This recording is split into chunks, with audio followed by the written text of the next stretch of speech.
Saudara, untuk membahas soal praktik saham gorengan dan penanganan hukumnya, bagaimana seharusnya otoritas berperan dalam merantas saham gorengan dan manipulasi pasar, kita langsung berbincang dengan David Sutianto, Ketua Umum Perkumpulan Analis Efek Indonesia. Mas David, selamat pagi. Selamat pagi. Mas David, ini menurut Anda Bareskrim bilang saham pipa tidak layak IPO. Apakah artinya ini BEI kecolongan meloloskan perusahaan melantai di bursa? Ya, jadi sebenarnya ini yang diangkat Barreskrim ini sebenarnya kasus-kasus yang sudah cukup lama ya. Hmm. Jadi kalau misalnya kita lihat saham pipa ini, saya ingat tahun Agustus 2024 itu wartawan di Bursa Efek Indonesia itu pernah mendapatkan surat kaleng. Jadi surat yang tidak jelas pengirimnya siapa, yang menceritakan di sana itu bahwa Bursa Efek itu tengah kecolongan dalam hal ini beberapa perusahaan yang sebenarnya tidak layak untuk IPO bisa masuk IPO berkat adanya mungkin suap atau yang sejenisnya kepada beberapa uh, staf dari Bursa Efek Indonesia itu sendiri. Dan waktu itu tidak lanjuti, konon yang bersangkutan sudah dinonaktifkan, sudah dipecat, dan ya tadi sudah pernah menjadi tersangka juga ya. Jadi di uh, kasus ini sebenarnya sudah kasus lama, kemudian diangkat lagi dan diperlebar, jadi sampai dari underwriternya dan lain sebagainya, kemudian dijadikan tersangka. Nah ini yang sebenarnya bukan sesuatu yang baru ya, jadi kalau Hmm. misalnya kita mendengar ini, Bursa juga sudah pernah melakukan evaluasi, dan ini merupakan kasus lama sebenarnya, bukan Oh, kasus yang baru sekarang ini. Oke, Anda menyebutkan tadi sempat mendapatkan surat kaleng, begitu ada beberapa emiten yang ditenggarai ini BEI kecolongan terkait dengan IPO. Berarti artinya ada potensi eh, emiten-emiten lain yang akan terbongkar dong kalau begitu. Nah, ini yang sedang kita nantikan. Jadi waktu kasus itu merebak, sampai sekarang saya tidak tahu emitennya apa. Hmm. Cuman begitu kemarin Barreskrim akhirnya menggeledah dan juga itu akhirnya keluarlah nama emiten. Nah, di situ saya baru baru menyadari kalau jangan-jangan ini emiten yang disebut dari surat kaleng tahun 2024, karena pipa ini IPO tahun 2023. Jadi Hmm. suratnya itu keluar tahun 2024, ya pasti kan sudah kejadian ya. Sudah Hmm. Hmm. kejadian baru ada surat kalengnya gitu. Jadi menurut dugaan saya, menurut keyakinan saya ya, ini mungkin kasus yang lama yang dulu pernah ramai juga di pasar modal gitu. Oke, kalau kita menarik ke bagaimana penggeledahan ini terjadi begitu dilakukan oleh Bareskrim yang menggeledah Sinhan Sekuritas soal saham gorengan. Secara mekanisme ini seharusnya bagaimana sih, Mas David? Ada investigasi dulu seharusnya dari OJK atau sebetulnya bisa seperti yang terjadi sekarang dilakukan langsung oleh Bareskrim Polri? Ya, sebenarnya semua kasus yang Barreskrim tangani saat ini ya, mau mulai dari terkait penggeledahan Sihran Sekuritas, kemudian kasusnya dari aset manajemen Minapadi, kemudian juga kasus aset manajemen Narada. Ketiga kasus ini sebenarnya sudah pernah ditangani oleh OJK harusnya. Jadi waktu itu dari Minapadi sendiri waktu itu sudah cukup banyak yang dilakukan.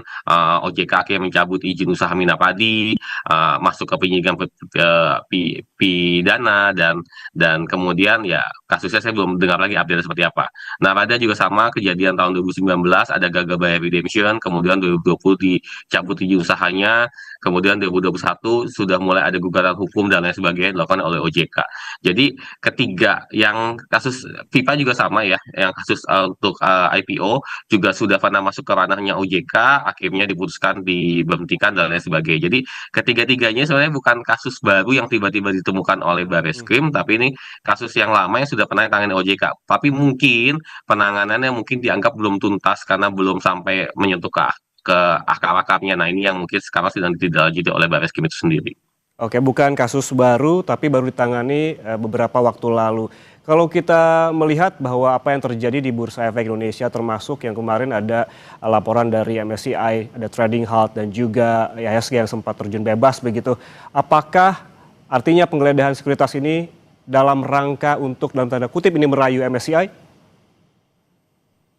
Ini sebenarnya agak tidak cukup berkaitan cukup erat ya, karena yang saat ini banyak disoroti orang adalah bagaimana valuasi beberapa perusahaan di Bursa Efek Indonesia di tahun 2023, 24, dan 25 itu melonjak dengan sangat signifikan. Jadi ada beberapa saham yang memang kenaikannya cukup luar biasa, dan itu yang orang curigai sebagai saham-saham yang kemungkinan besar dimanipulasi untuk pergerakan harganya. Tapi yang tiga kasus ini bukan tiga kasus yang memang terkait dengan hal tersebut gitu. Ini kan Hmm. kasus-kasus lama. Meskipun memang saham Pipa ini menarik. Jadi sejak IPO tahun 2023 ke 2024 harga sahamnya turun signifikan, sempat turun ke Rp11.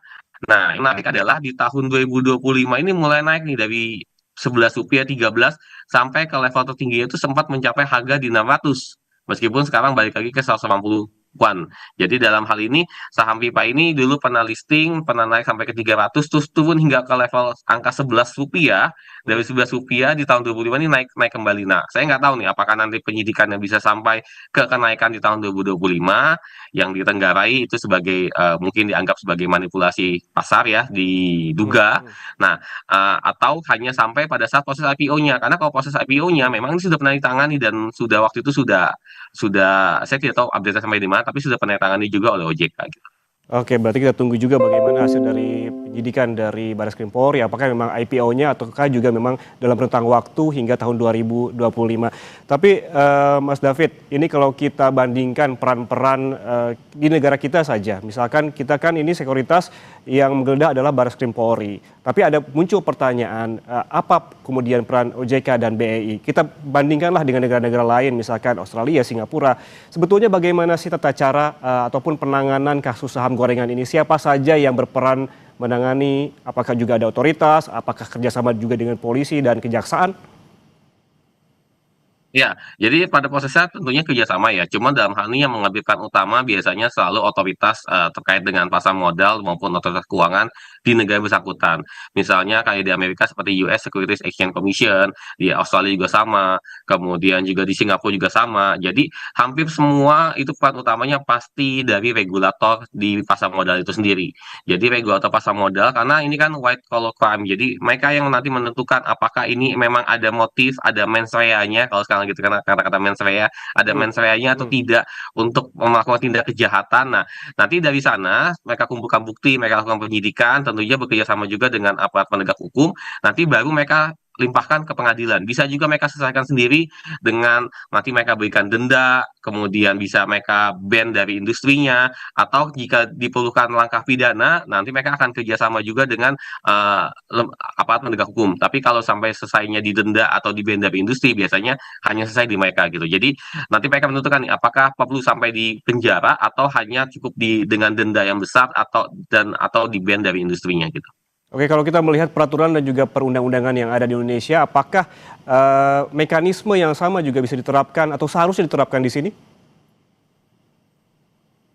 Kalau berdasarkan Undang-Undang P2SK, memang dalam hal ini memang ada aparat dari kepolisian dan juga kejaksaan yang memang ditugaskan di otoritas jasa keuangan. Jadi dalam hal ini OJK ini memang dirangkap Undang-Undang P2SK sebagai single regulator yang terintegrasi, punya kewenangan yang diperluas dari sekedar penguasaan administratif menjadi investigasi, penyidikan, penindakan pidana, koordinasi dengan aparat penegak hukum sampai dengan perlindungan konsumen atau investor.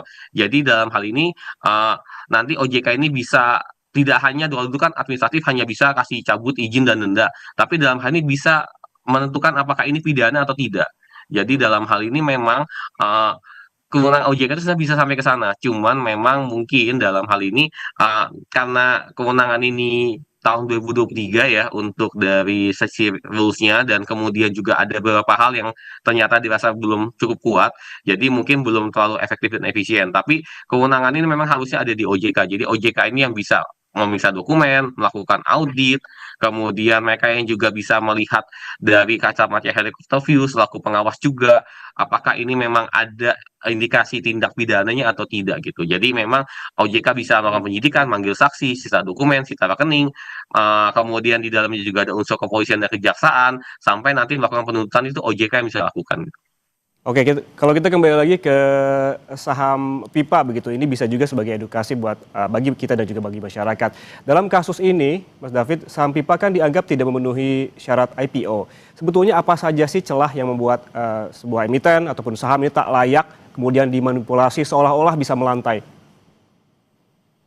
Ya, jadi memang tipikal-tipikal skema yang seperti ini itu memang skemanya itu inginnya nanti ujung-ujungnya pam emdam dan juga wasel.